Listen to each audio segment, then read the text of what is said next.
നമസ്കാരം പ്രിയപ്പെട്ട പ്രേക്ഷകർക്ക് ഒരിക്കൽ കൂടി ഹൃദ്യമായ സ്വാഗതം. ഇത് മലയാളി സോക്കർ. കേരള ബ്ലാസ്റ്റേഴ്സും അതുപോലെ തന്നെ പഞ്ചാബ് എഫ്സിയും തമ്മിൽ നടന്ന ആവേശകരമായ മത്സരം സമനിലയിൽ അവസാനിച്ചിരിക്കുകയാണ്. കേരള ബ്ലാസ്റ്റേഴ്സിനെ സംബന്ധിച്ചിടത്തോളം കഴിഞ്ഞ മത്സരത്തെ പോലെ എളുപ്പമായിരുന്നില്ല ഈ മത്സരത്തിൽ കാര്യങ്ങൾ.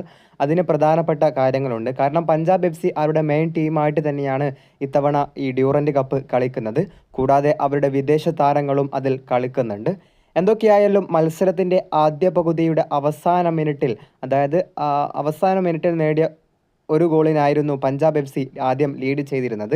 എന്നാൽ രണ്ടാം പകുതിയിൽ കേരള ബ്ലാസ്റ്റേഴ്സിന് വേണ്ടി പകരക്കാരനായി കളത്തിലെത്തിയ മുഹമ്മദ് ഐമൻ കേരള ബ്ലാസ്റ്റേഴ്സിന് വേണ്ടി സമനില ഗോൾ കണ്ടെത്തി. പിന്നീട് ബ്ലാസ്റ്റേഴ്സും പഞ്ചാബ് എഫ് സിയും ഗോളിനായി ശ്രമിച്ചെങ്കിലും ഗോൾ നേടാൻ അവർക്ക് കഴിഞ്ഞിട്ടുണ്ടായിരുന്നില്ല.